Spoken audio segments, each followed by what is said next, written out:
न प्रबुद्धै विरचते मितस्पष्ट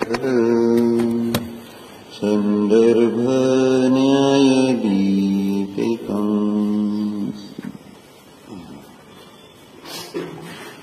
केवलींना ध्यान उच्चारण असतं,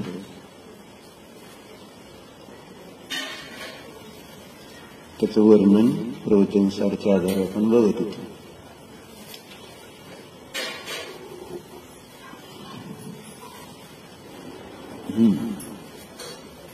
तर आपण 196 गाथेमध्ये ध्यान त्याचं लक्षण आपण बघितलं होतं.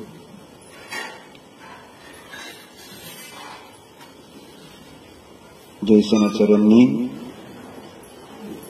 ध्यान जे आहे ते अत्यंत विशुद्धीला करणारं असतं असं सांगितलेलं आहे. मग त्या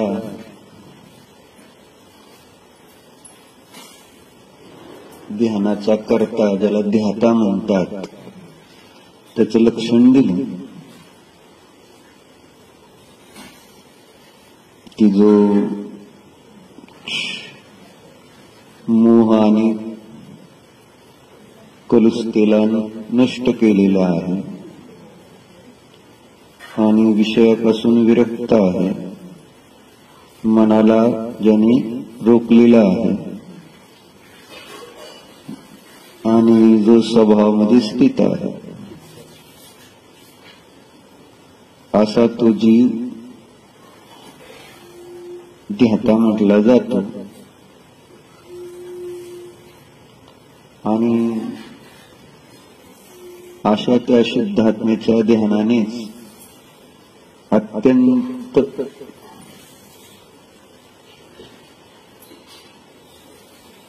शुद्ध असणार असं मोक्ष प्राप्त होत. म्हणून ध्यान जे आहे, शुद्धात्म्याचं ध्यान जे आहे, त्याद्वारे जीवाची परिणामाची विशुद्धी होते, हे सिद्ध झालं. आता त्याचा थोडासा ध्यानाचा जो विस्तार केलेला आहे त्याची चर्चा. किंच ध्यानेन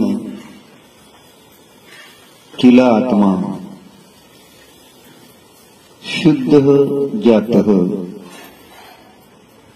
तत्र विषये चतुर्विध व्याख्यानं क्रियते. तर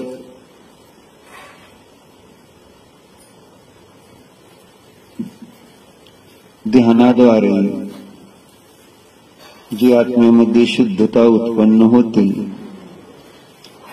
तर त्या विषयासंबंधी 4 प्रकारे व्याख्यान दिसून येते, केलं जातं. असं करतं, ध्यानासंबंधी 4 प्रकारे व्याख्यान केलं जातं. तथाहि ते याप्रमाणे ध्यानम ध्यानसंतानः तथा एव ध्यानचिंता ध्यान अन्वय सूचनम इति. असं 4 प्रकार आहेत. ध्यान, ध्यान संतान, ध्यान चिंता, ध्यानान्वय सूचन, हे 4 प्रकार आहेत ध्यानासंबंधी. ध्यान अन्वय सूचन, ध्यान अन्वय सूचन, ध्यान, ध्यान संतान, ध्यान चिंता आणि ध्यान अन्वय सूचन, ही 4ही आत्म्यामध्ये शुद्धता उत्पन्न करणारे आहे असं सांगितलं. मग कशाला म्हणायचं ध्यान, ध्यान संतान, ध्यानान्वय सूचन, ध्यान चिंता आणि ध्यानान्वय सूचन. ते आता सांगतो. तर ध्यानाचं लक्षण सांगितलं. तत्र एकाग्र चिंता निरोध ध्यान. ध्यानाचं लक्षण काय केलं? एकाग्र चिंता निरोध हे ध्यान आहे.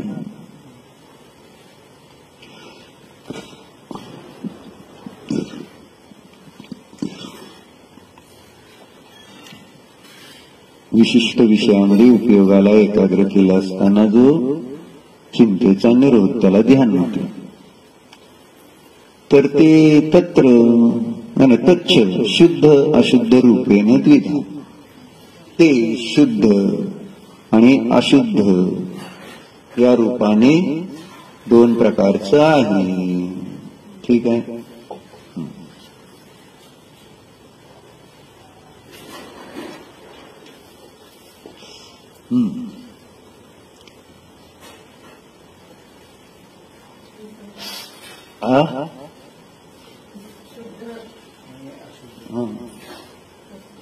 काय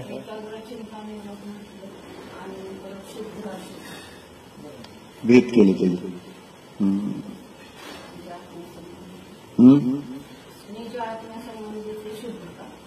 आता सांगते की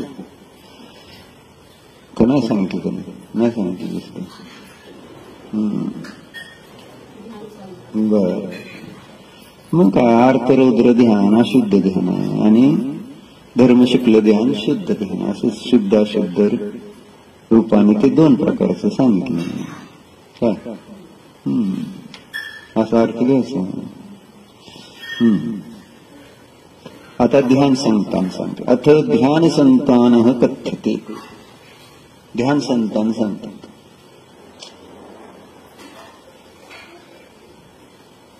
यत्र अंतर्मुहूर्तपर्यंतम ध्यान तदनंतरम अंतर्मुहूर्तपर्यंतम तत्वचिंता पुनः अपि अंतर्मुहूर्तपर्यंतम ध्यानम पुनः अपि तत्वचिंता इति प्रमत्त अप्रमत्त गुणस्थानवत अंतर्मुहूर्ते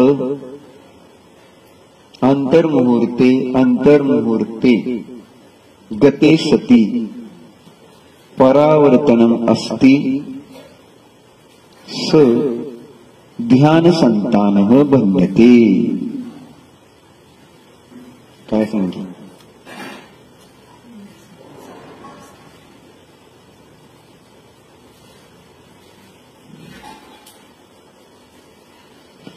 ध्यान संतान कशाला म्हणायचं? ज्यामध्ये एक अंतर्मुहूर्त काळापर्यंत काय ध्यान आहे. काय आता इथं शुद्ध ध्यान घ्यायचं, अशुद्ध नाही.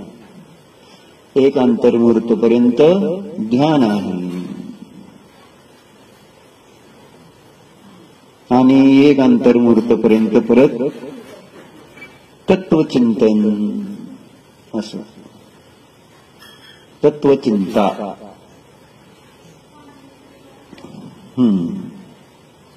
त्यालाच विकल्प म्हणा, सविकल्प दशा.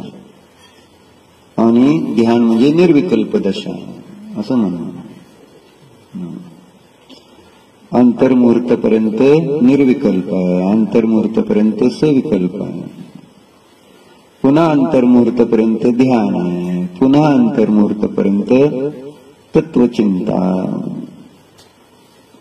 अशा प्रकारे ज्याप्रमाणे उदाहरण दिलं त्यांनी, प्रमत्त आणि अप्रमत्त गुणस्थानामध्ये अंतर्मुहूर्तामध्ये परावर्तन दिसत है ना. त्याप्रमाणे ध्यान संतान म्हटलं जात. काय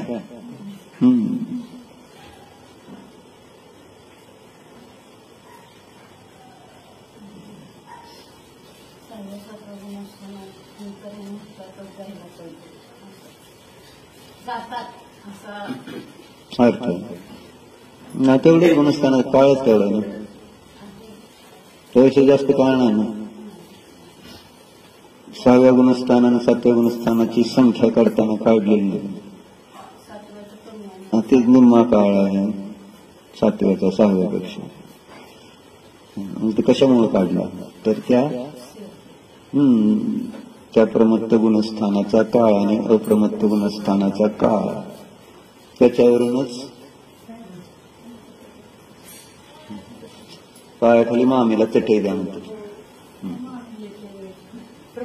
द्या सगळ्याला द्या, चालतं.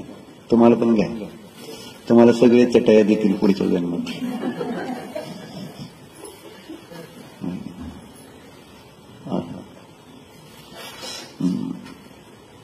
कोणती अशी ननंद काळजी घेईल का भाऊजाची? तुम्हाला काय काळजी आहे का सांगा लागला? काय आहे, कधी दिसलेत का? बरोबर आहे, त्यांना दोष द्यायचा नाही.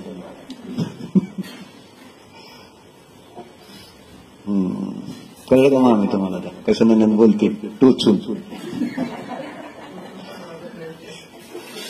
आणि कसं सरळ नाही ते चांगल्या जातं ना. आपल्या पुण्याचा उदय त्याचा अर्थ ते सेवा करत नाही, आता त्याचा अर्थ झाला सरळ सरळ.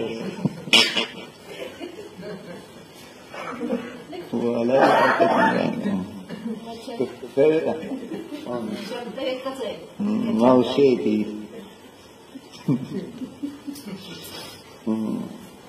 तर अंतर्मुहूर्तामध्ये मग तिथं गुणस्थान पडतं म्हणून सांगितलं नाही का? तिथं प्रत्येक गुणस्थानाचा जगन्य आणि उत्कृष्ट काळ सांगितला नाही का? 4व्या, 5व्या आणि 6व्या, 7व्या गुणस्थानाचा. 4थ्या गुणस्थानाचा उत्कृष्ट काळ किती आहे? नाही विकल्पातला का काय? वासना काळ सांगितलं. वासना काळ सांगितले नाहीत का? 6 महिने 15 दिवस. अजून त्या वासना काळाबद्दलची काय कर्णानुयोगानुसार वेगवेगळे विचार काय आहेत.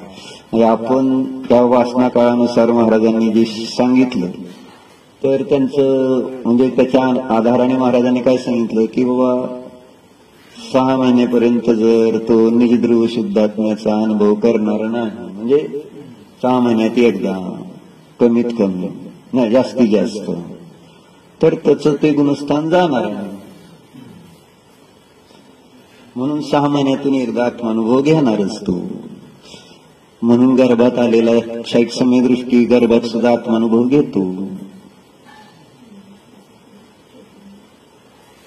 लिहिले ना दम डायरेक्टली टाकू मला.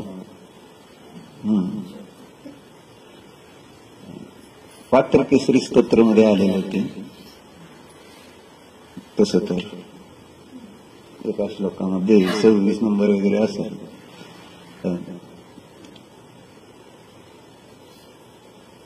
परंतु कोणी मग ते 6 महिने 15 आपलं 5वं गुणस्थान म्हणजे त्या अप्रत्याख्यानावरून कशाचा वासना काळ आहे. 15 दिवसाच्या वर जर तो कशाय गेला तर 5वं गुणस्थान राहणार नाही. असंच की वासना काळ.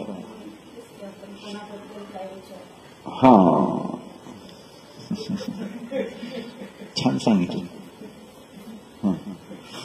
आणि 6व्या गुणस्थानाचा वासना काळ उत्कृष्ट सांगितला. 48 मिनिटाला एक समय कमी का अंतर्मुहूर्त आहे काय? अंतर्मुहूर्त मोठा अंतर. जर त्याच्यापेक्षा जास्त काळ तो कशाय राहिला तर ते गुणस्थान राहणार नाही. असं मग आपण त्याला जोडतो कोणाशी? परत कशी जोडतो?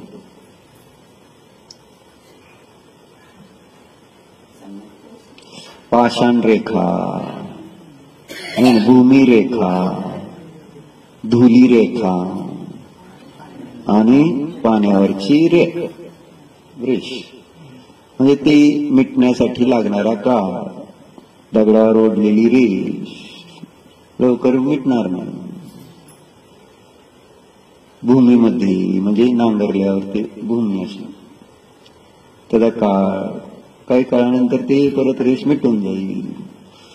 आणि परत धुळीवर रेष ओढली तर तिचा काळ कमी आहे आणि पाण्यावर कमी. असं त्या वासना काळाचं आणि हे असं उदाहरण आपण जोडलेलं आहे. पण कर्णयोगांच्या विद्वानांचं मत वेगळं आहे काय असं मला वाटतं. याचा त्याच्याशी संबंध नाही असं म्हणतात ते. अजून मी काय त्याच्यावर चर्चा त्यांच्याशी फार केली नाही. पण वासना काळाचा अर्थ त्यांचं म्हणणं आहे की त्याचं आत्मानुभूतीशी काही संबंध नाही. म्हणजे जर 6 महिन्यापर्यंत आत्मानुभव नाही घेतला तर त्याचं अर्थ असा नाही आहे की आत्मानुभव घेऊनच ते गुणस्थान टिकलं पाहिजे.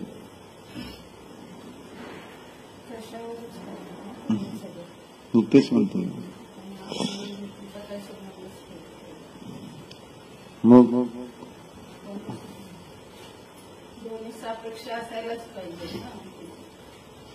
हा म्हणजे कसं काय असलं पाहिजे ते सांग.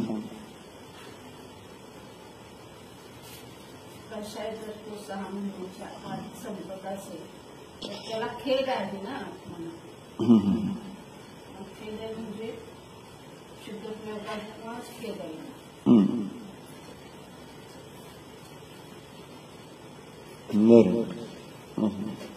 काय काय चौकी पाहिजे ना. देख तशीच पुस्तक असायच पुस्तक खाली ठेवते.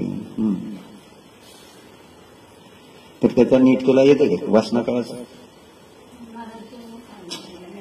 महाराजांनी दिलेलं माहित आहे तुमच्या कर्मयोगानुसार विचारतो नाही का? त्यांशी कधी चर्चा केली असली तर बरं असं.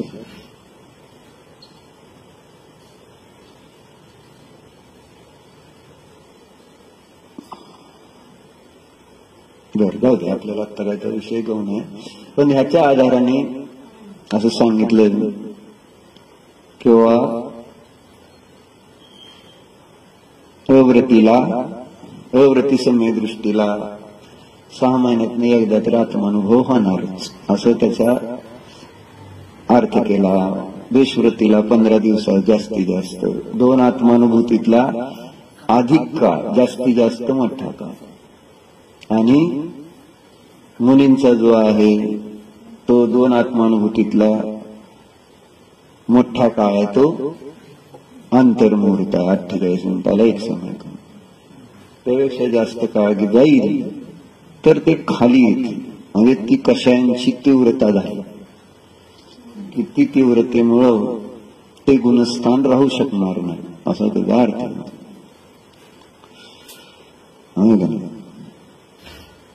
आणि मग ह्याच्यावर काही लोक म्हणाले असे म्हणजे कल्पना बिन म्हणाले होते का नाही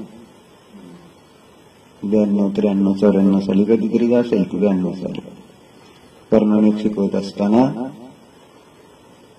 म्हणाले होत्या काय की 4थ्या गुणस्थानावरतीचा 2 आत्मानुभूतीतला उत्कृष्ट काळ आहे 6 महिने आणि जगन्य काळ 15 दिवस.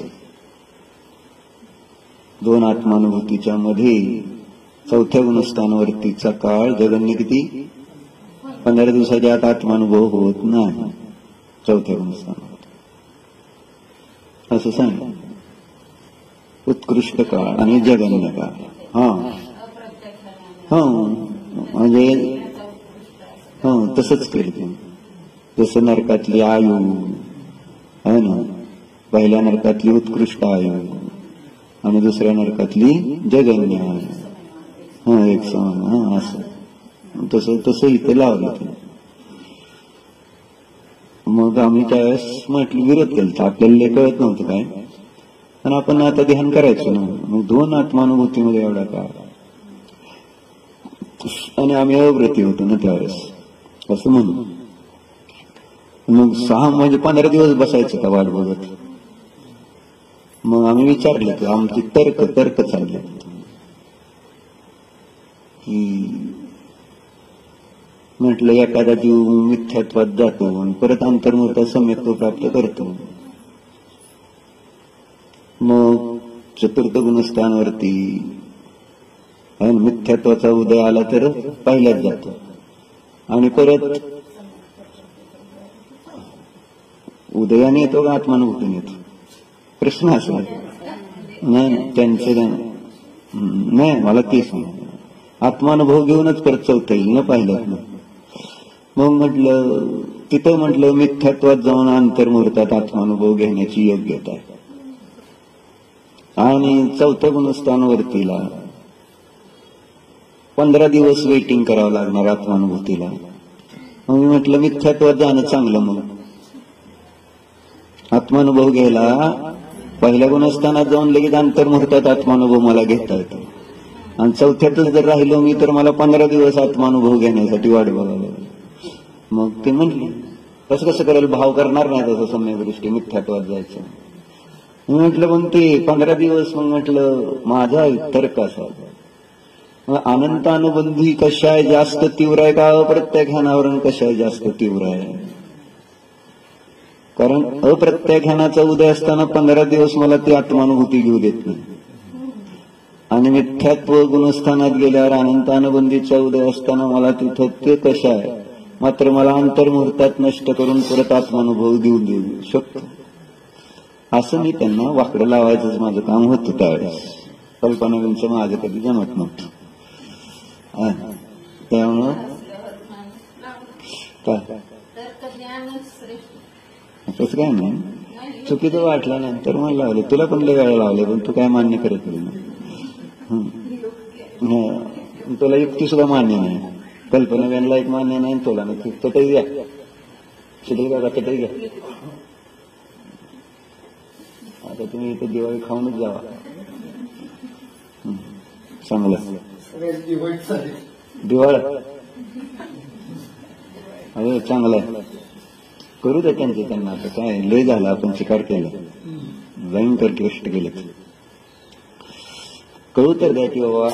आणि आपल्याला पण कळेल की आपण नसल्यावर सुद्धा होतं म्हणून. दोन्ही गोष्टी कळतील, त्यांना पण कळेल की बाबा चालतंय नसलं तरी, आणि आपल्याला पण कळेल आपल्याशिवाय काय राहत नाही, त्यांची दिवाळी व्हायची राहणार नाही. बरोबर आहे. तर चर्चा काय झाली मग असं. मग तिथून मी महाराजांकडे गेलो होतो. नंतर आम्ही दादा बाई आम्ही जात असतो, सोलापूरला होते. मग महाराजांना आम्ही म्हटलं असं असं कल्पना म्हणलं. मग महाराजांनी दाहोलाचं एक उद्धरण काढून दाखवलं ज्याच्यामध्ये ते अंतर्मुहूर्त, जगन्य काळ, अंतर्मुहूर्त कसा आहे याचा एक आधार दिला होता, दाहोलाच्या आधाराने. मग आम्ही परत मी दाखवलं का नाही आठवत नाही मला, पण अशा पद्धतीनं अव्रती असो, 5व्या गुणस्थानावरती असो, नाहीतर 6व्या 7व्या गुणस्थानावर जगन्य काळ अंतर्मुहूर्त आहे. मग त्याच्यासाठी हा आधार पण दिला होता प्रवचनसार मध्ये. इथं जे ध्यान संतान चालले, ध्यान संतान जे आहे त्याच्यामध्ये होणारी जी प्रक्रिया आहे, अंतर्मुहूर्त काळपर्यंत ध्यान आणि अंतर्मुहूर्त काळपर्यंत तत्वचिंता, तर ती कशाप्रमाणे त्यांनी उदाहरण प्रमत्त अप्रमत्त गुणस्थानवत शब्द वापरले. प्रमत्त अप्रमत्त गुणस्थानाप्रमाणे म्हटलेला आहे, न की प्रमत्त अप्रमत्त गुणस्थानामध्ये ध्यान संतान असतं. त्या गुणस्थानामध्ये अंतर्मुहूर्त परावर्तन असतं म्हणून तिथं ध्यान संतान असतं असं नव्हे. तिथं ज्याप्रमाणे अंतर्मुहूर्तात जे ध्यान आणि तत्वचिंता आहे त्याप्रमाणे अव्रती असो, देशव्रती असो, ते देखील अंतर्मुहूर्तात निजध्रुव शुद्धात्म्याचं ध्यान करू शकतात असं. म्हणून हा आधार एक माताजी नेहमी सांगणार. प्रमत्त प्रमत्त गुणस्थानवत अंतर्मुहूर्ते अंतर्मुहूर्ते गते सती परावर्तनम अस्ति स ध्यान संतानः भन्यते. आणि मग त्यावेळेस तर जंबू काका पण होते. जंबू काकांना तर ध्यान असं एकदम असं ते ध्यान छान लागायचं. जंबू काका माहिती आहे का जंबू काका? त्यांना असं आत ओढलं जायचं असं म्हणायचे. ते इतका त्यांचा असा उपयोग असं बसल्या बसल्या असं आपोआपच असं मला असं आत उपयोग जातो असं म्हणायचं. व्हायचं त्यांना ध्यानाचं. मग ते कल्पना भेटली. मला प्रत्यक्ष अनुभव होतोय म्हटले सारखा सारखा. तुम्ही कसं तुमचं प्रत्यक्ष आहे ते काय खरं आहे का म्हटलं? शास्त्र काय सांगतंय असं त्यांचं म्हणणं आहे. वाक्य शास्त्रात लिहिलं की नाही, वासना काळ 6 महिने आणि 15 दिवस, तर ते जगाने उत्कृष्ट असंच असणार आहे असं ते म्हणत होत. अशी ती चर्चा त्यावेळेस. न या आधाराने काय सिद्ध होतंय की अवृत्ती सुद्धा सामायिक आधीच्या काळामध्ये अंतर्मुहूर्तात निजध्रुव शुद्धात्म्याचं संवेदन करू शकतो. आणि ते केलं पाहिजे. कारण हे संस्कारच त्या कषायाच्या संस्कारांना नष्ट करणारे असतात. तेवढ्या अंशाने तो कषायाचा संस्कार नष्ट होतो. म्हणून हे प्रयोग आवश्यक आहे. नाही तर कषाय संस्कार अन्य कारणाने कसे नष्ट, कषायाने कषायाचे संस्कार कसे नष्ट होते?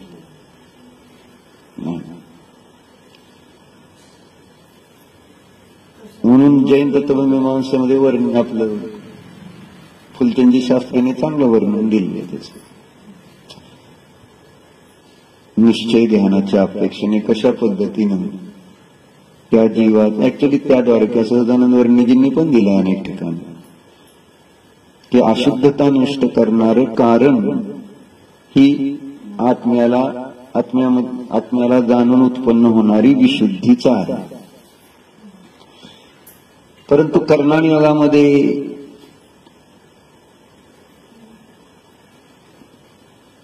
परिणामाचे 3 भेद केलेले नाहीत, 2च केले. कोणते? संक्लेश आणि विशुद्धी असे 2च भेद केलेत. आणि त्यामुळं कर्णाणी योगाच्या आधाराने आगम भाषावाले त्या शुभभावामध्येच जी विशुद्धी दिसून येते शुभ परिणामाने, त्यालाच ते आहे ना म्हणजे गुणस्थानाच्या वृद्धीचं कारण मानतात. पुढच्या गुणस्थानात कशामुळे जातं तर विशुद्धीमुळे जातं. एवढंच कथन. शुद्धोपयोग असा भेद केला ना. आणि मग कर्णाणी योग कर्माचा उदय आणि त्याच्या निमित्तात असणारे जीवाचे शुभभाव, ती मिश्रधारा असल्यामुळं त्या शुभाला प्रधान करूनच शुभोपयोगानेच सम्यक्त्व उत्पन्न होतं मानतात. म्हणून अवृत्तीला देशवृत्तीला शुभोपयोगाने सम्यक्त्व मानतात. आणि पुढं प्रमत्त गुणस्थानवरतींना मग शुद्ध उपयोगाने सम्यक्त्व मानतात. असं त्यांचा फरक. शुभोपयोग सम्यक्त्वाचं कारण मानतात. असं होतं. कारण इथं ती 3 कषाय चौकडी उदय आणि 2 कषाय चौकडी उदय, आणि ती पण सर्व घाती. त्यामुळं ती सम्यक्त्वाला उत्पन्न म्हणजे चारित्राचा अंश उत्पन्न करू शकत नाही असं म्हणणं. चारित्र जे उत्पन्न होणार आपण बघतो ना, देशघाती कर्माचा उदय असतानाच ते त्या गुणाचं कार्य दिसून येऊ शकतं. जसं आपलं क्षयक्षम ज्ञान, त्यामध्ये सर्व घाती स्पर्धकांचा उदय, भाविक्षय, सदावस्थारूप उपशम आणि देशघाती स्पर्धकांचा उदय असताना तिथं ते जाणण्याची क्रिया दिसून येते. आणि म्हणून असं म्हटलं की बाबा हे जर सर्व घाती आहेत तर त्यामुळे चारित्राचा अंश प्रगट होणार नाही. आणि चारित्राच्या अंशालाच शुद्धात्म्याची अनुभूती मानलेलं आहे आगम भाषेत सर्वांनी. म्हणजे ती चारित्राची पर्याय मानलेली आहे शुद्धात्मानुभूती. आणि मग त्यामुळं चौथ्या पाचव्या गुणस्थानामध्ये या सर्व घाती स्पर्धकांचा उदय मानला गेल्यामुळं तिथं चारित्राचा अंश प्रगट न झाल्यामुळं शुद्धोपयोगाला अवकाश नाही असं त्यांचं स्टेटमेंट येतं. असं त्या स्टेटमेंटवर ते टेक्निकली फिक्स आहेत. टेक्निकली त्याला म्हणायचं, कारण तशी व्याख्या आहे म्हणून असं सर्व.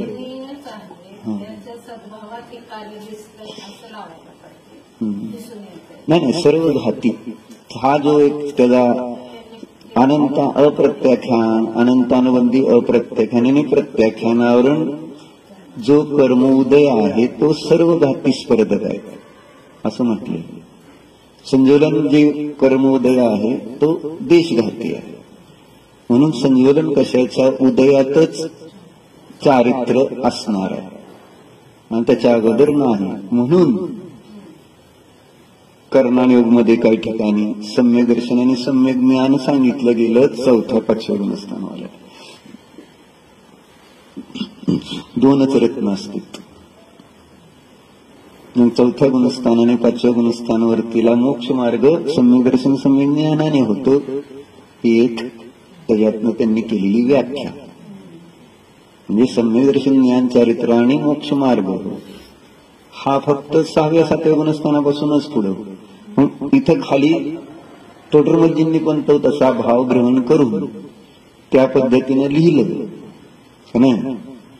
पण महाराजांनी त्याचा अर्थ तसा घटवलाय की तोडरमलजींना असा अभिप्राय आहे.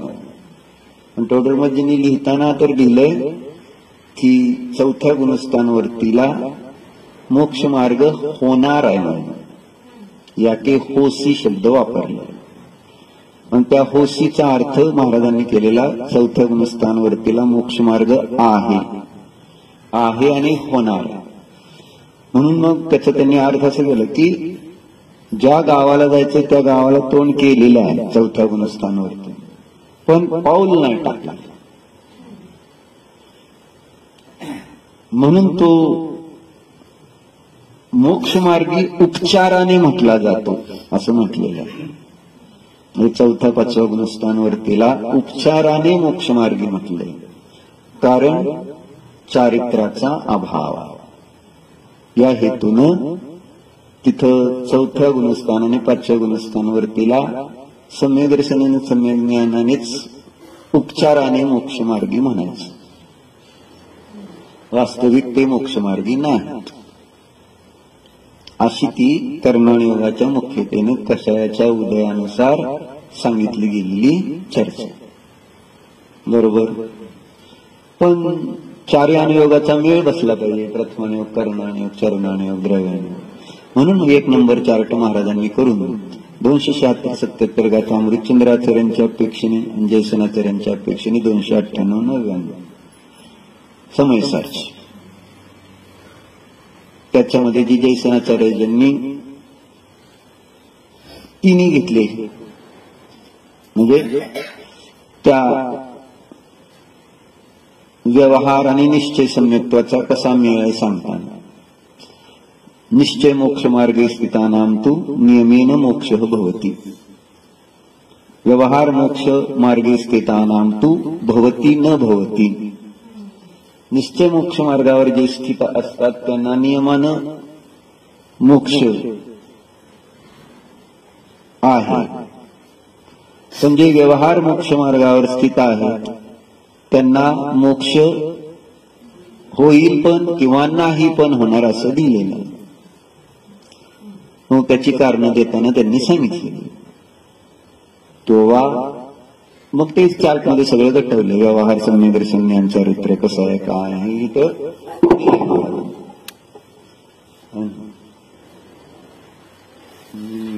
पाणी विसरत कशामुळे विसरत कोणाकडे तेच पण काय विसरायचं.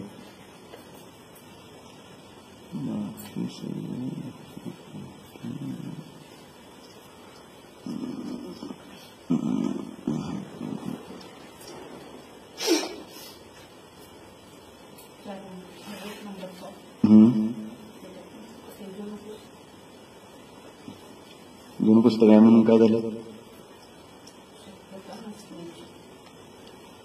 अरे PhD केलेला माणूस आहे मी ह्याच्यावर. माझे चला ते कुतर्क म्हणून त्याला कुतर्क. हा ह्याला काय म्हणते तर 1 नंबर चार्ट म्हणते ह्याला माहिती. ही चार्ट सोडून कथनच होणार नाही ना असं तुम्ही ह्या जगात असं दाखवलंय ना. ही 1 नंबर चार्ट नाही.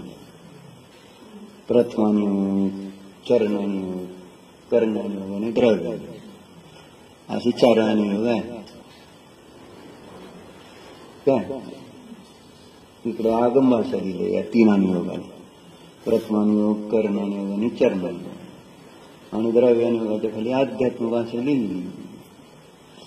मग इथं दाखवले ना.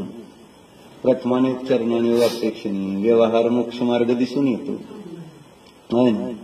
सर्व म्हणजे अभव्य जीवाला पण व्यवहार मोक्ष मार्ग आहे म्हणतो. कारण व्यवहार मोक्ष मार्गाचं लक्षण काय आहे? व्यवहार मोक्ष मार्गाचं लक्षण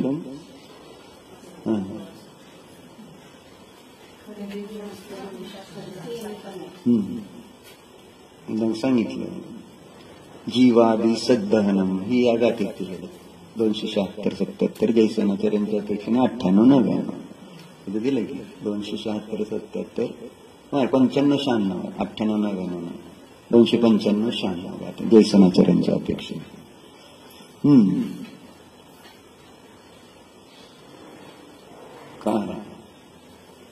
काय सांगायचं मला? व्यवहार मोक्ष मार्गाचं लक्षण केलेलं आहे 275 गाथेमध्ये आणि 276 गाथेमध्ये. 276 गाथा आणि 77 गाथा अमृतचंद्राचार्यांच्या अपेक्षेने 76-77 आणि अमृत जयसेनाचार्यांच्या अपेक्षेने 95-96 असं गाथा काय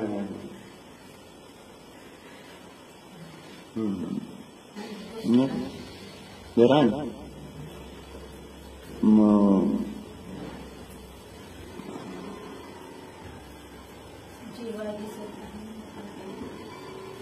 ती पुण्य पापाधिकारामधली गाथा आहे.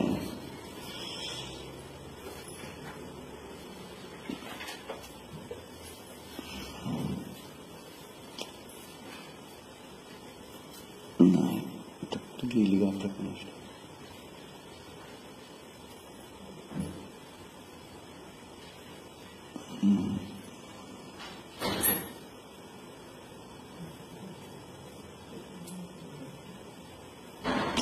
आयारादीनाम जीवादि दंसनम चविन्ने छज्जीवनिकायं चतः भन्नन्ति विचारितम असा आहे. अशी 276 गाथा. आयारादीनाम जीवादि दंसनम च विन्नेयं छज्जीवनिकं चतः बनई चरितम तु व्यवहारे अशी गाथा. व्यवहार चारित्राचं आणि निश्चय चारित्राचं लक्षण निश्चय दर्शन ज्ञान चारित्राचं लक्षण 277 मध्ये दिलेलं.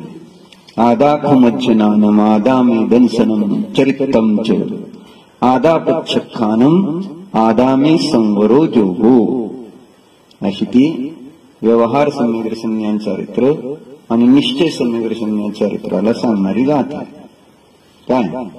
आणि 200 कुठे गेलं काय अरे त्याच गाथेला 95-96 आहे. मला सांगायचं 272 गाथेमध्ये कुंदकुंदाचार्याने लिहिले की एवं व्यवहारनो परिसिद्धो जान निश्चय नयेन निश्चय नय आसिदा पुन मुनिनो पावंती निर्वाणम. काय केलं की पूर्वकथित रीती से अध्यवसान रूप व्यवहार नहीं है, वह निश्चय नहीं से निषेध रूप जाना काय तेच की मग व्यवहाराचा निश्चयाने निषेध केलेला आहे. निश्चय नहीं से वह जो अध्यवसान भाव रूप व्यवहार है उसका निषेध किया, असं गाथित आहे ना. एवं व्यवहार नयो परिसिद्ध प्रतिषिद्ध आहे. व्यवहार प्रतिषिद्ध आहे आणि निश्चय प्रतिषेधक आहे. प्रतिषेध्य प्रतिषेधक, प्रतिषेध करण्यायोग्य आणि प्रतिषेध ज्याच्याद्वारे केला जातो तो प्रतिषेधक. व्यवहार नय प्रतिषेध्य आहे आणि निश्चय नय प्रतिषेधक आहे. काय कारण व्यवहार हा अध्यवसान रूप आहे आणि निश्चय हा त्या अध्यवसान भावांचा निषेध करणारा. बरोबर आहे. जे है ना निश्चयनयासिदा पुनः मुनिनो पावंत निवानम. जे मुनी निश्चयनयाचा आश्रय घेतात काय ते मुनी काय होतात, निर्वाणाला प्राप्त होतात, अशी ही गाथा. व्यवहार प्रतिषेध्य निश्चय प्रतिषेधक का याला सिद्ध करण्यासाठी त्या व्यवहाराचं अवलंबन अभव्य जीव घेतो पण त्याला मोक्ष नाही, हे सिद्ध करणाऱ्या 3 गाथा सांगितल्या. 273, 74 आणि 75. 273 मध्ये व्यवहार चारित्राचं अवलंबन घेणारा अभव्य जीव, व्यवहार ज्ञानाचा अवलंबन घेणारा अभव्य जीव 274 आणि व्यवहार दर्शनाचा अवलंबन घेणारा अभव्य जीव व्यवहार श्रद्धानाचा ते 275 मध्ये. अशा 3 गाथेतल्या आधाराने व्यवहार प्रतिषेध का आहे म्हणजे ज्या व्यवहाराचा आश्रय घेतल्याने मोक्ष मिळत नाही हे सिद्ध करण्यासाठी कुंदकुंदाचार्यांनी डायरेक्ट अभव्य जीवालाच घेतलं. अभव्य जीव सुद्धा व्यवहाराचं अवलंबन घेतोय. इथं तो निश्चयाच्या सापेक्ष व्यवहाराची चर्चा नाही, सामान्य व्यवहाराची चर्चा. बरोबर. मग असा तो व्यवहार अभव्य जीव पण काय करतो, अवलंबन करतो. ते त्यांनी दिले. कथम अभव्येन आश्रियते व्यवहारनय. प्रश्न केलेला है, आगे पूछते कि अभव्य जीव व्यवहारनय को कैसे आश्रय करता है. अभव्य जीव व्यवहारनयाचा आश्रय घेतो. मला लक्षात येतं म्हणजे अशी ती लिंक नीट समजून घेऊन चिंतन केलं तर लक्षात येतंय की का व्यवहाराला प्रतिषेध. पण ज्यांना व्यवहाराचा पक्ष असतो, व्यवहारच मोक्षाचं कारण मांडलेलं, त्यांना हे त्रास करणाऱ्या गोष्टी असं असतं. म्हणजे त्यांनी बरोबर क्रमाने 272 मध्ये ती स्पष्ट केलं. काय 272 मध्ये काय सांगितलं, आता 272 मध्ये व्यवहार नाही प्रतिषेध्य आणि निश्चय प्रतिषेधक आहे हे सांगितलं. आणि म्हणून व्यवहाराचा आश्रय न करता निश्चयाचा आश्रय करणाराच मोक्षाला जाईल असं सांगितलं तिथे. मग तो व्यवहार प्रतिषेध्यच आहे ना, याचं त्या ठिकाणी अवधारण करण्यासाठी, निश्चित करण्यासाठी मग कुंदकुंदाचार्यांनी त्या व्यवहाराचा आश्रय अभव्य घेतोय, परंतु त्याला मोक्ष मिळत नाही हे स्पष्ट आहे. ती 276-77 गाथेमध्ये जाऊन मग समरी केली त्याची. असा क्रम आहे त्याचा. अलग लक्षात. म्हणून 273 गाथेमध्ये अभव्य जीव चारित्राचा, व्यवहार चारित्राचा अवलंबन कसा घेतो, आश्रय कसा घेतो हे सांगितलं. की वद समिती गुत्यो शीलतवम जिनवरेही पन्नत्ता. जिनेंद्रांच्या द्वारे प्रज्ञप्त, जिनेंद्र देवांच्या द्वारे काय त्यांनी सांगितलेलं व्रतशील, कुणीही सांगितलेलं नाही. जिनेंद्र देवाने सांगितलेलं व्रतशील, गुप्ती यांचं शील, तप आदी, समिती वगैरे यांचं काय करतो, कुवंतोवी करत असतानाही अभव अन्नानी मिच्छादिखेदू. अभव्य जीव व्रत, समिती, गुप्ती, शील, तपाचं पालन करत असताना सुद्धा तो अज्ञानी आणि मिथ्या दृष्टीच राहतो. म्हणजे त्याच्या अवलंबनाने सम्यक दृष्टी होत नाही. हे अध्यवसान आहे. व्रत, समिती, गुप्ती रूप अध्यवसान, व्यवहार अध्यवसान, आणि त्या कारणाने सम्यक तो होत नाही असं इथं सांग. नाही कसं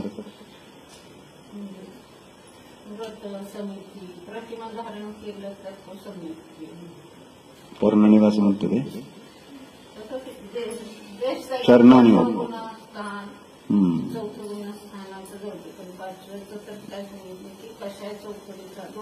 कशा चौकडी आहे इथं, कशा चौकडी नाही चालू आहे इथं. व्रत, समिती, बाह्य क्रिया आणि त्या बाह्य क्रियेला कारणभूत अध्यवसान परिणाम, त्या अध्यवसान परिणामाचे म्हणून म्हटलं व्यवहार जे 2 कशाय चौकडी, 1 कशाय चौकडी आणि 3 कशाय चौकडीच्या अभावामधल्या व्यवहाराची चर्चा नाही चालली. इथं ज्याला व्यवहार चारित्र्य म्हटलं जातं, व्यवहार ज्ञान म्हटलं जातं, व्यवहार सम्यक दर्शन म्हटलं जातं, ते जे आहे व्यवहार त्याचं जे लक्षण आहे त्या लक्षणाने युक्त अभव्य जीव दिसतो, म्हणून तो सम्यक दृष्टी होत नाही, तो अज्ञानी मिथ्या दृष्टीचा आहे हे सांगतात. म्हणून इथं चारित्र्याचा अंगीकार केला तरी तो अज्ञानी आणि मिथ्या दृष्टी. मग पुढं इथं शंकाकार म्हणतो तस्य एकादशांग ज्ञानमस्ती, त्याला 11 अंगाचं ज्ञान असतं की, आणि तुम्ही त्याला कसं मिथ्या ज्ञानी म्हणता. जो अभव्य जीव आहे त्याच्याकडं 11 अंगाचं ज्ञान असतं अशी शंकाकारांनी शंका केली. मग 11 अंगाच्या ज्ञानीला कोणी मिथ्या ज्ञानी म्हणसाल का? एखादा पंडित आला आणि चांगलं सांगितलं तर आपण लगेच कौतुक करतो, म्हणताय का नाही काय असं. मग 11 अंगाचा जर ज्ञानी आला तर तुम्ही त्याला मिथ्या दृष्टी म्हणू शकता? स्वप्नात सुद्धा येणार आपल्याला. आपल्याला आपलं काहीतरी मोठा पाप झाल्यासारखं भाषित होईल. तुम्ही आचार्य सांगते श्रद्धा आहे ना ती मोक्षम असद्धहंतो अभव्य सत्तोदु अधियेज पाठो न करेदि गुणम असद्धहंतस्सनानं तू. असा जो 11 अंगाचा जरी पाठी असला तरी त्याला मोक्षाचं श्रद्धान नाही.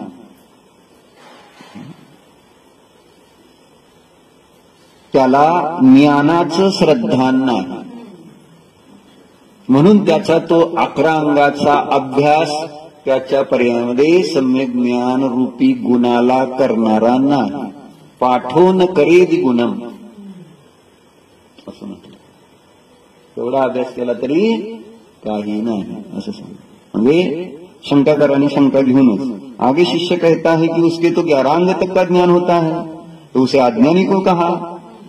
उसका उत्तर जो अभव्य जीव शास्त्र का पाठ भी पढ़ता है परंतु मोक्ष तत्व का श्रद्धा नहीं करता, तो ज्ञान का श्रद्धा नहीं करने वाले उस अभव्य का शास्त्र पढ़ना लाभ नहीं करता.